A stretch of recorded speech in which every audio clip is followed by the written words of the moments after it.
నన్ను ప్రేమతో ఆహ్వానించిన కుటుంబానికి అలాగే సంఘమంతటికి కూడా నా హృదయపూర్వక వందనాలు చెల్లిస్తున్నాను. హల్లెలూయా, హల్లెలూయా. నేను ఎంతమందికి తెలుసండి? తెలుసా? నేను పోయిన సంవత్సరం న్యాయాధిపతి మినిస్ట్రీ వ్యవస్థాపకులు ఇంటర్నేషనల్ పాస్టర్ గారు ఇజ్రాయెల్ గారు అని నెల్లూరు నుంచి అయ్యగారు ఆహ్వానించారు. అప్పుడు ఆయనతో నేను కూడా రావడం జరిగిందండి. ఆయన వచ్చారని తెలిసి నేను కూడా వచ్చాను. మరి అప్పుడు నన్ను అందరూ చూస్తుంటారు. హల్లెలూయా. అందరూ బాగున్నారా? మీ కుటుంబాలు అందరూ బాగున్నారమ్మా? దేవుడి నామానికి మహిమ కలుగును గాక. మరి ఆ రోజు నేను అనుకోని రీతిగా మీ మధ్యకి నేను వచ్చి ఉన్నాను. దేవుడు మళ్ళీ కూడా ఆ రోజు యేసు బాబు నాతో చెప్పారు, అమ్మ మీరు ఒకసారి రండి స్త్రీలు సహవాసంలో పాల్గొండి అని. నేను చెప్పాను, అయ్యా నేను దేశం వెళ్తూ ఉన్నాను, దేవుని చిత్తం అయితే మళ్ళీ వస్తే తప్పకుండా ప్రసాద్కి అలాగే ప్రసాద్ బాబు తర్వాత యేసు బాబు కూడా మనం అడిగినప్పుడు చెప్పాను. కానీ దేవాది దేవుడు ఆయన కృప ఆయన కనికరం చొప్పున, ఎందుకంటే దినములు ఎంతో భయంకరంగా ఉన్నాయి. మనకంటే గొప్పవారు, డబ్బున్నవారు, ఆస్తిపరులు అనేకమైన గొప్పవారే ఈ లోకంలో మన వచ్చిన ఈరోజు చాలా మంది లేదు కదండి. కానీ దేవుని కృప ఆయన కాపుదల మనతో ఉంది కాబట్టి ఈరోజు మేము మధ్యకి ఒక సంవత్సరం తర్వాత మళ్ళీ ఇక్కడికి దేవుడు నన్ను తీసుకొచ్చినందుకు దేవునికి వేలాది వందనాలు చెల్లిస్తున్నాను. హల్లెలూయా, హల్లెలూయా. అయితే మిమ్మల్ని మరొకసారి దేవుడు మిమ్మల్తో మాట్లాడటానికి నాకు సహాయం చేసిన దేవునికి వందనాలు. మీకందరికీ నా కృతజ్ఞతలు చెల్లిస్తున్నానండి. మరి నేనెవరో మీకు తెలియదు. ఇది వరకు వచ్చినప్పుడు పాస్టర్ ఇజ్రాయెల్ గారు నేను కలిసి ఒక పాట పాడారు కదండి, నోహాకు అనే పాట. నోహాకు అన్న పాట, ఆయన పాటలు సద్దంగా మనం పాడలేము. ఎందుకంటే దైవజనులు ఆయనే రాసి పాడతారన్నమాట. ఆ పాటలు మనము పాడాలంటే కష్టంగా ఉంటుంది. అయితే ఆ పాట పాడిన మా ఇద్దరం మాస్టర్ గారు నేను కూడా త్వరలో నేను అక్కడ కూడా వెళ్తున్నాను. 28వ తారీఖున నేను నెల్లూరు వెళ్తూ ఉన్నానండి. దేవుడు నాకు మంచి ఆరోగ్యం ఇచ్చినట్టుగా ప్రార్థన చేసి, ముఖ్యంగా నేను చెప్పాల్సింది ఏంటంటే నేనెవరో మీకు తెలియాలి కదా. ఫస్ట్ నన్ను నేను మీకు పరిచయం చేసుకుంటాను. చేసుకుంటారా? ఓకే.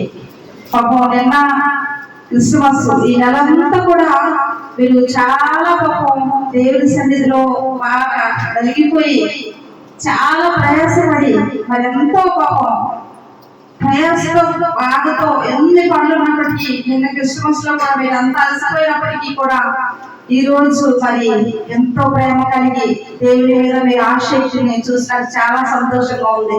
హల్లెలూయా.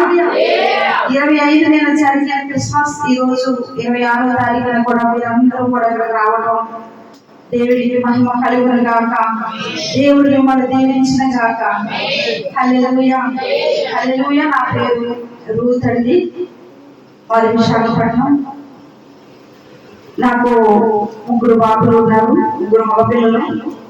బ్రదర్ గారు ఎవరిలో జాబ్ చేస్తూ ఉండేవారు. నేను దేవుడిలో రావడం ఒక మంచి హిందూస్ ఫ్యామిలీలో నేను ఉన్నదాన్ని. నేను క్రైస్తవురాలు కాదు, నేను ఒక హిందువుని అనమాట. హిందూస్ లో ఉండి పూజలు చేస్తూ నేను దేవుడిలోకి రావడం అంటే ఒక సహోదరు ద్వారా. నేను షార్ట్ కట్ లో చెప్పేస్తాను, ఎందుకంటే సమయం చాలా అయిపోయింది. మీరు అందరినీ మిమ్మల్ని కూర్చోబెట్టి చాలా ప్రయాసంతో మీరు వచ్చారమ్మా, మీకు వందనాలు చెల్లిస్తున్నాను నిజంగా దేవుని నామాన్ని బట్టి.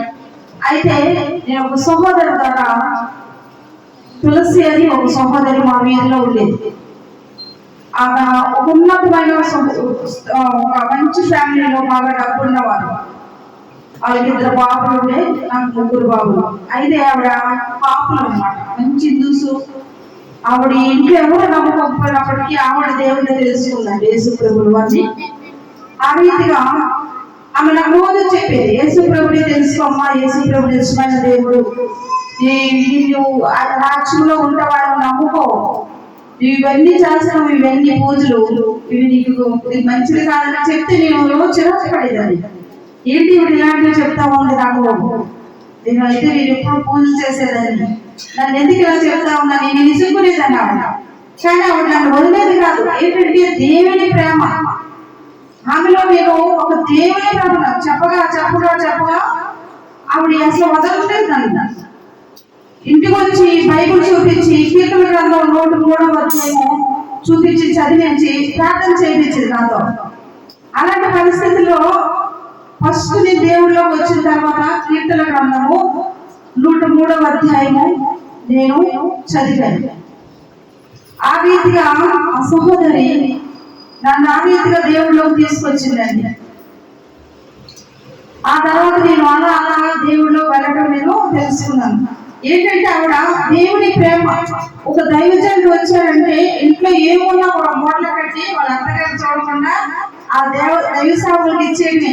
జోబులో ఎన్ని డబ్బులు ఉంటే బ్యాగ్ లో తెచ్చి పాస్టర్ గారికి ఇచ్చేవి. దేవుని ప్రేమ, ఆమె ప్రేమను చూసానండి నేను. అంటే యేసు ప్రభు ఇంత ప్రేమమయ్యా, ఇంత ప్రేమ ఉంటుంది ఆయనకి. అంటే వీళ్ళకి ఏముందో దీనికి ఉంచుకోవాలి, వీళ్ళకి ఉన్నారు కదా డబ్బులు కానీ ఏమైనా అన్ని ఏముంటే ఇచ్చేస్తుంది. వాళ్ళకి ఉంచుకోవాలి కదా, కొంచెం రైస్ అయినా ఆ రైస్ లో సగం ఇచ్చేసేది ఆవిడ, 5-6 కేజీలే ఇచ్చేసేది. ఏంటి పాస్టర్ గారు దాన్ని పాస్టర్లు పిలవడం, పేదవాళ్ళు పిలవడం, ఇలాంటి పనులు వచ్చేసేది. అలాంటప్పుడు నేను చూసి ఆమెలో నేను చూసేది ఏంటంటే దేవుని ప్రేమ. అంటే క్రైస్తవులు ఏ రీతిగా ఉంటారా అంటే దేవుడు అంత ప్రేమపడని ఆ ప్రేమ చూసి నేను మార్పు పొందాను. హల్లెలూయా, హల్లెలూయా. నాకు ఒక పెంతెకోస్తు సంఘం చూపించి ఆ సంఘానికి ఆవిడ నన్ను అప్పగించింది. ఆ సంఘంకి నేను వెళ్తూ నా పిల్లలను పట్టుకుంటూ, బ్రదర్ గారు ఉన్నారు, నాకు 3 చిన్న బిడ్డలయ్యే. ఆ సమయంలో నా బిడ్డలు పట్టుకొని నా మందిరానికి వెళ్తూ దేవుడిని తెలుసుకొని, దేవుని యొక్క రుచి, దేవుని యొక్క ప్రేమ, దేవుని సావాసము, దేవుడిలో ఉండే మన దేవుని బిడ్డల సావాసం ఎలా ఉంటదంటే మన కష్టాల్లో ఉన్నప్పుడు వారి యొక్క బలముగా ఉంటది వాళ్ళ సావాసం. హల్లెలూయా, హల్లెలూయా. అటువంటి సావాసంలో నేను పెంతెకోస్తు సావాసంలో నేను ఉండేటప్పుడు ఆ ఒకే దినముల్లో బ్రదర్ గారిని రక్షించుకున్నాను. అప్పటికి ఆయన కూడా క్రిస్టియన్ అయ్యారు, దేవుడిని తెలుసుకున్నారు. ఆ తర్వాత నేను క్రిస్టియన్, దేవుని రక్షణ పొందాను నా భర్త. అలా మనకు చిన్న ఫ్యామిలీ, మంచి జాబ్ చేస్తూ ఉండేవాడు నా భర్త. ఆ సమయంలో మేము హ్యాపీగా పిల్లలతో ఉండగా ఒకనొక దినములో నా భర్త ప్రభునందు నిద్రించడం జరిగింది. నా పిల్లలు అప్పటికి నాకు 25 సంవత్సరాలు వయసు ఉంటుంది. ఆ సమయంలో నా పిల్లలు చాలా చిన్న పిల్లలు, 3 బాబులు, చిన్న పిల్లలు అనమాట. ఆ సమయంలో నాకు ఉన్నతమైన కుటుంబం ఉన్నప్పటికీ కూడా నన్ను ఎవరు ఆదరించలేదండి. కానీ నా సంఘం ఆదరించింది. హల్లెలూయా. నా సంఘం నన్ను ఆదరించింది, నా సంఘం నన్ను బలపరిచింది, నా సంఘంలో ఉన్న సావాసమే నన్ను నిలబెట్టింది. నన్ను దేవుడు విశ్వాసంగా ఉంచి దేవుడి మీద ఆధారపడి ఏ రోజు కూడా నేను మనుషుల వైపుని ఆధారపడలేదు, కానీ దేవుని మీద ఆధారపడినప్పుడు దేవుని సంఘము, దేవుడి యొక్క సేవకులు, సేవకురాలు నన్ను బలపరిచారు. నేను అప్పటికి మరి చెన్నైలో ఉంటాడు పాస్టర్ దివాకర్ గారు, మీకు తెలిసే ఉంటుంది చాలా మందికి.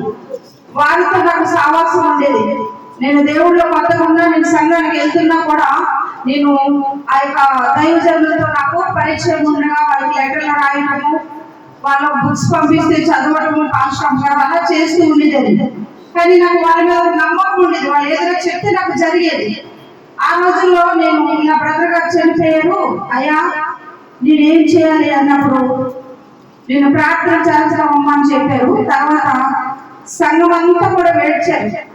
అమ్మగారు చెప్పారు, అమ్మ నీ చిన్న బిడ్డలతో నువ్వు ఎలా బ్రతుకుతావు, బాగా చిన్నపిల్లలు కాబట్టి నువ్వు విదేశాలు వెళ్ళొచ్చు కదా, మన వాళ్ళంతా అక్కడే ఉన్నారు, నీకు వీసా రప్పిస్తానంటే నేను అడిగాను, మనం దేవుడిని తెలుసుకొని మనం ఆ దేశం వెళ్ళొచ్చు వెళ్ళకూడదు. ఆ రోజుల్లో భయం ఉండేది, విదేశాలు వెళ్ళాలంటే బాగా భయంకరంగా ఉండేది కదండి. వెళ్ళకూడదు అనుకునేవాడు. ఆ స్థితిలో నేను వెళ్ళకూడదేమో అనుకొని నేను వాళ్ళు చెప్పారు కదా నేను సర్దుకొని వెళ్ళిపోవడానికి సిద్ధపడలేదు. కానీ పాల్ దినకర్ గారికి నేను లెటర్ రాశానయా, ఇది పరిస్థితి, బ్రదర్ గారు చనిపోయారు, నాకు పెన్షన్ కూడా రాలేదు, నా పరిస్థితి ఏంటయ్యా అని నేను చేసినప్పుడు లెటర్ రాసినప్పుడు వారు అన్నారు, నేను ప్రార్థన చేసావమ్మా, నువ్వు ఆ దేశానికి బయలుదేరు, నీతో దేవుడు ఉంటాడు, నువ్వు దేవుడికి సాక్షిగా ఉండు, నువ్వు అదే దేశంలో నీ పిల్లలతో నువ్వు అభివృద్ధి పొందుతావు, నీ పిల్లలు అక్కడ నీకు ఉంటారనేసి దేవుడు ఆయన లెటర్ రాసి నాకు పంపించారు. ప్రియమైన సహోదరులారా, హల్లెలూయా. ఆ లెటర్ చూసుకొని ధైర్యం తెచ్చుకొని నేను ప్రయాణం జరిగించాను. ఆ తర్వాత జరిగింది ఏంటో తెలుసా, ఆ పాస్టర్ ఏదైతే పాల్ దినకర్ గారు నాకు చెప్పారో అదే నేను ఎప్పుడు కూడా నేను వెళ్ళి దగ్గర ఎప్పుడు నా బిడ్డల కోసం ఈ రోజు కూడా నా బిడ్డలు నాతో ఉండాలని ఎప్పుడు నేను ప్రార్థన చేస్తానండి. హల్లెలూయా, హల్లెలూయా. నేను వెళ్ళాను కానీ ఎన్నో సంవత్సరాలు నా పిల్లల కోసం నేను చాలా బాధపడేది. నా బిడ్డలు విడిచిపెట్టొచ్చాను నా తల్లిదండ్రుల దగ్గర. నన్ను ఎవరు చూడలేదు, నా బంధువులు కానీ స్నేహితులు కానీ ఎవరు నన్ను ముట్టుకోలేదు. నా బిడ్డలు ఒక జత బట్టలు కూడా తినే, కానీ నా బిడ్డలు మీరు ఆ దేశం ఉన్నతమైన ఏది కుదువు లేకుండా దేవుడు నన్ను ఆశీర్వదించాడు. తర్వాత నా పిల్లలు పెద్దవారు అయ్యారు. నా 3 పిల్లలు కూడా కోవిడ్ దేశానికి వచ్చారు. హల్లెలూయా, హల్లెలూయా. దేవుడు ఏదైతే పాల్ దినకర్ గారు నాకు వాగ్దానం చెప్పి పంపించారో నేను బయలుదేరి దేవుని మీద ఆధారపడి వెళ్ళాను. ఆ దేశంలో నేను ఆశీర్వదించబడ్డాను. నా పిల్లలే అక్కడ ఉంటారని చెప్పారు కదా, ఆ పిల్లే ఈ దీమా. హల్లెలూయా. నా పిల్లలు కూడా అక్కడే 7th వరకు కూడా నా పెద్ద బాబుకి వివాహం చేశాను. 3 ఆడపిల్లలు పుట్టారు. 2వ బాబుకి వివాహం చేశాను, 1 బాబు. 3వ బాబుకి ఒక బాబు. నా ఫ్యామిలీ అంతా కూడా అక్కడ ఉన్నతమైన స్థలంలో దేవుడు ఇస్తానన్నాడు కదా. మనుషులైతే మాట తప్పుతారు కానీ దేవాది దేవుడు మాట తప్పనే తప్పడు. హల్లెలూయా. ఒకసారి చెప్పండి కొడదామా, హల్లెలూయా. దేవుడు నా జీవితంలో ఎంతో అద్భుతం చేశారండి. నా పిల్లలు అక్కడ ఉండటం, ఈ రీమారియా మరి ఇద్దరు కూడా అక్కడే చదువుకున్నారు 7th వరకు. తర్వాత వాళ్ళు ఇండియా దేశం రావడం జరిగింది. ఇప్పుడు ఇక్కడే చదువుతూ ఉన్నారు. ఈ పాప ఫిజియోథెరపీ డాక్టర్ చేస్తూ ఉంది, 2nd ఇయర్. 2వ పాప హోటల్ మేనేజ్మెంట్ చేస్తూ ఉంది. చిన్న పాప 6th క్లాస్ చదువుతూ ఉందండి. అలాగే 2 బాబులు పిల్లలు కూడా చిన్న పిల్లలు, బాగా చిన్న 6 years ఉన్నది. అట్రీగా మమ్మల్ని మా చిన్న అబ్బాయి కూడా అక్కడే ఉన్నాడు. తర్వాత ఈ అమ్మాయి మా చిన్న కోడలు అక్కగారు, ఈవిడ కూడా కోవిడ్ దేశంలో ఉన్నది. మేమే కాదు, మా బంధువులు కూడా ఆ దేశంలో నివసించడానికి దేవుడు మాకు సహాయం చేశాడు. హల్లెలూయా, హల్లెలూయా. ఇది దేవుడు ఎప్పుడు మనం ఎందుకు పనికిరాము, కొట్టుకొని పోతాము, మనకి ఏ దారి లేదు అనుకున్నప్పుడు దేవాది దేవుడిని ఆ విధంగా నిలబెడతాడండి. హల్లెలూయా, హల్లెలూయా. ఈ రోజు మీరు అనుకుంటూ ఉన్నారేమో మాకు ఏ దారి లేదు, మమ్మల్ని ఎవరో ఆదరించలేదు, మమ్మల్ని ఎవరు పోషించలేదు. మనకి ఏ శక్తి లేనప్పుడు దేవుని శక్తి, దేవుని కృప మనతో ఉండి నడిపిస్తూ ఉంటుందండి. హల్లెలూయా, హల్లెలూయా. అట్టి రీతిగా మా కుటుంబంలో ఆనందంగా సంతోషంగా జరుగుతూ ఉండగా ఒకనొక దినంలో నా 2వ కుమారుడు మరి ఈ కరోనా ఫస్ట్ వేలో నా 2 కుమారుడు, పెద్ద కుమారుడు ఇక్కడే ఇండియాలో ఉన్నాడు, లాస్ట్ కుమారుడు అక్కడే ఉన్నాడు. 2వ కుమారుడికి అక్కడ 4 సంవత్సరాలు చేసిన తర్వాత ఇండియా దేశం రావడం జరిగింది. బాబు మ్యారేజ్ చేశాము, ఒక బాబు పుట్టాడు. తర్వాత ఈ మధ్యకాలంలోనే కరోనా ఫస్ట్ వేవ్ వచ్చిందండి. కరోనా ఫస్ట్ వేవ్ వచ్చినప్పుడు నా కుమారుడు నేనంటే చాలా ఇష్టం, చాలా ప్రేమ. నేను ఎప్పుడు వచ్చినా తను వచ్చి ఇక్కడే ఉండిపోయాడు. ఇండియా దేశంలో వివాహం జరిగిన తర్వాత నన్ను తీసుకురావడం కానీ తీసుకెళ్తాను కానీ అలా చేసి ఎయిర్పోర్ట్కి రావడం, తీసుకొచ్చి ఎంత ప్రేమగా చూస్తున్నా కుమారుడు. చాలా ఆరోగ్యవంతుడు. ఎలాంటి బలహీనత, ఎలాంటి అనారోగ్యం కూడా నా కుమారుడికి లేదు. చాలా నమ్మకస్తుడు అన్నమాట. అటువంటి నా కుమారుడు కరోనా సమయంలో ఫస్ట్ వేలో నేను కోవిడ్ దేశంలో ఉన్నాను. సెకండ్ వేలో మరి నా కుమారుడు మరి ఇక్కడే నేను వాళ్ళతో సంతోషంగా వచ్చి నేను ఒక 2 నెలలు ఉండడం జరిగింది. మళ్ళీ వెళ్ళిపోవాలని వచ్చాను సెలవుకి. వెళ్ళిన తర్వాత నా కుమారుడు మరి మా ఇంట్లో అందరినీ కూడా కరోనా రావడం జరిగిందండి. అందరికీ ఆ బాబు హాస్పిటల్కి తీసుకెళ్ళాం. మా ఫ్యామిలీ అందరికీ వచ్చింది. మా అమ్మగారికి చిన్న బాబు కూడా తెలుసు. అందరూ సేవ్ అయ్యాయి. కానీ నా రెండో కుమారుడు అసలు అలా అవుతుందని నేను అందుకోలేదు. ఏ రోజు కూడా ఊహించలేదు. అంటే ఏ పని కూడా ఏ ప్రాబ్లం లేదు. ఏ రోజు హాస్పిటల్ అంటే చాలా భయం తనకి. అగ్గి చిన్నది అంటుకున్నా కూడా అంత భయపడిపోతాడు. అంత భయం అనమాట అప్పటికి. అలాంటి నా కుమారుడు కరోనాలో మేము చాలా బాధపడ్డాము. ఎన్నో హాస్పిటల్ ఆ బాబుకి వచ్చేసింది కరోనా. ఎన్నో హాస్పిటల్కి తిప్పాం. KGH విశాఖపట్నం KGHకి వెళ్ళాము. కానీ లాస్ట్ స్టేజ్ లో ఉన్నారని చెప్పారు. ప్రైవేట్ హాస్పిటల్ తీసుకెళ్ళినప్పుడు 50-50 ఉన్నది, బ్రతకడం కష్టమని. తల్లిగా నన్ను పిలిచి పక్కకి, నీ కుమారుడు బ్రతకడు, సగమే మేము చెప్పగలం, మీకు ఇంకేదైనా బెస్ట్ హాస్పిటల్ ఉంటే మీరు తీసుకెళ్ళండి అని చెప్పినప్పుడు ఏ కన్నా తల్లి కూడా తట్టుకోలేదు. అలాంటి పరిస్థితుల్లో నా కుమారుడిని డాక్టర్లు చెప్పినప్పుడు డబ్బులు 1,50,000 పెట్టుకొని తల కింద పెట్టుకొని ఒక గవర్నమెంట్ హాస్పిటల్ దొరికింది మాకు ఆక్సిజన్ కోసం. ఎక్కడికి వెళ్ళినా ఆక్సిజన్ లేవు. కుప్పలుగా చనిపోతూ ఉన్నారు. వాళ్ళు చూసినప్పుడు మాకు భయం, ఆందోళన ఏమవుతుందని. కానీ ఎక్కడ కూడా హాస్పిటల్ కానీ బెడ్ కానీ ఎక్కడ మాకు దొరకలేదు. లాస్ట్ ఒక గవర్నమెంట్ హాస్పిటల్లో తీసుకెళ్ళాం. మనిషి బాగా ఉన్నాడు, బాగానే మాట్లాడుతున్నాడు. తనకి నేనే పరిచయం చేసేదాన్ని. నా కుమారుడికి తన ఒళ్ళు కొరడు కానీ తనకు అవసరం కానీ, అయ్యా నీకు ఏమవుతుందన్నా, రేపు వెళ్ళిపోతూ ఇంకా బెస్ట్ హాస్పిటల్ దొరుకుతుంది, ఆ హాస్పిటల్కి నేను జాయిన్ చేస్తా, నువ్వు బాగుపడిపోతావు, నీకేమీ అవుతుందన్నా, నీకేమవుతుంది, ధైర్యంగా ఉండని ధైర్యం చెప్పడం. పక్కకి వెళ్ళి నేను డాక్టర్ కాళ్ళు పట్టుకొని ఎక్కడ బెస్ట్ హాస్పిటల్ చెప్తున్నా, అయ్యా ఎంత డబ్బైనా పర్లేదు, మాకున్న ఇల్లు అని అమ్మేస్తాను, నా కుమారుడు బ్రతికించండి అని ఎన్నో హాస్పిటల్ KGH వెళ్ళాను. బాబు అక్కడ అంబులెన్స్ లో పెట్టి డాక్టర్ కాళ్ళు పట్టుకున్నాను.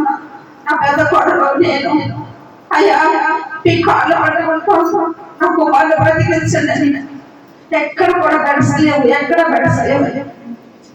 ఆఖరిగా నా కుమారుని ఎంతో ధైర్యం చెప్పేదని తీసుకెళ్ళి బాత్రూమ్ కూడా తీసుకెళ్ళి నేను తీసుకొచ్చేదని, ఎంతగానో తన బ్రతుకుతాడని తన పరిచయం నేను చేశాను.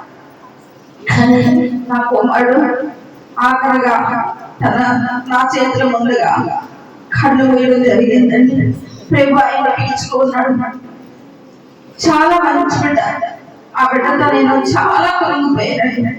తను ఎప్పుడైతే నన్ను నిద్రించారో ప్రభు నందు, తన భార్య ఒంటరిదయ్యింది. చిన్న బాబు, 3వ సంవత్సరం బాబు. ఆ సమయంలో నా కుమారుడు ఆ రీతిగా నా 3 కుమారుల్లో 2వ కుమారుడు ప్రభు నందు నిద్రించడం జరిగిందండి. ఆ తర్వాత అక్కడి నుంచి నేను చాలా సిక్ అయిపోయాను, చాలా బలహీనలు అయిపోయాను. ఎందుకు పనికిరానప్పుడు కూడా నేను కూడా కరోనా నాకు కూడా రావడం జరిగింది. ఆఖరి క్షణంలో నేను హాస్పిటల్లో నాకు బెడ్ దొరికింది, జాయిన్ అయ్యాను. దేవుడు ఒకటి అడిగాను, యేసయ్యా ఈ చిత్తమైతే నువ్వు ఎజెకియేలు జ్ఞాపకం చేసుకుని 15 సంవత్సరాలు ఆయుష్ ఇచ్చావు, నేను చావును సజీవుడనై నీ క్రియని వివరిస్తానని ఎజెకియా చెప్పారు కదయ్యా. అట్రీతిగా నన్ను 5 సంవత్సరాలు నన్ను బ్రతికిస్తే నేను సాక్షిగా ఉంటాను నా కుమారుడు కోసం అంటే కుమారుడు చనిపోయిన తల్లిని ఎంతమంది ఉన్నారండి? ఈ కరోనాలో ఎంతో మంది బిడ్డలు తన బిడ్డల్ని తన తల్లిదండ్రులు కోల్పోయిన వారు అనేక మంది ఉన్నారు. అలాగే మనం కృంగిపోకుండా నా కుమారుడు ఆయన సన్నిధిలో హ్యాపీగా సంతోషంగా ఆరాధిస్తున్నాడని, దేవుని సన్నిధిలో ఉన్నాడని నేను సాక్షిగా ఉంటాను ప్రభువా అనేసి నేను ఒక తీర్మానం చేసుకున్నప్పుడు దేవుడు నన్ను బ్రతికించాడు. హల్లెలూయా, చెప్పండి కొడతామా? దేవుడు చేసిన క్రియలు ఆ రీతిలో ఉంటాయి. కాబట్టి నేను అలాగే బలహీనరాలుగా ఉండి మంచం మీద ఉంటే నేనేమీ చేయలేను. నా కుమారుడిని బెంగ పెట్టుకోకుండా దేవుడు చెప్పారు, ఆయన సన్నిధిలో అనేక మంది దైవజనులు వచ్చి నన్ను బలపరిచారు. ఏమనంటే, నీ కుమారుడు దేవుడు రాక్షసులో ఉన్నాడు, ఆయన ఎన్నుకున్నాడు, ఆయన తీసుకున్నాడు, నువ్వు ధైర్యంగా ఉండమని. నేను అదే గురి కలిగి నా కుమారుడు సన్నిధిలో ఉన్నాడని ధైర్యం కలిగి నేను బ్రతికి ఉన్నంత కాలం ఆఖరి క్షణం వరకు నేను దేవుడిగా ఈ రీతిగా సాక్షిగా ఉండాలని నేను కోరుకున్నానండి. అందుకే నేను ఎక్కడ సమయం ఉన్నా, నాకు ఎవరు సాక్ష్యము నాకు ఇచ్చిన, ఎక్కడ నాకు అవకాశం ఉన్నా, ఎక్కడ నాకు ఇచ్చినా కూడా, అక్కడే కుమారుడు దేశంలో కూడా నాకు అనేక చోట్లకి వెళ్ళినప్పుడు నేను ఈ సాక్ష్యమే చెప్పి నేను దేవుడి నామాన్ని మహిమపరుస్తూ ఉంటానండి. హల్లెలూయా, హల్లెలూయా. దేవుడు అన్ని విధాలుగా నాకు ఎంతో బలపరిచి నాకు మళ్ళీ ఆయుష్నిచ్చి ఆరోగ్యాన్నిచ్చి ఆ దేశానికి మళ్ళీ నాకు వెళ్ళడానికి సహాయం చేశారు.